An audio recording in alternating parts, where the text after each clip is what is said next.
found baby rats drowning in a puddle. So we took them and dried them off a little. We decided to drive them to a drier area.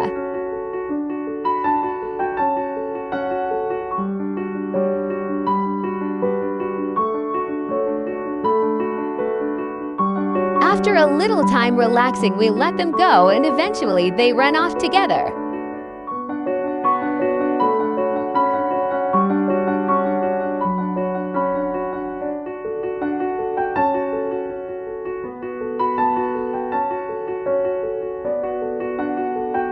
They were cold.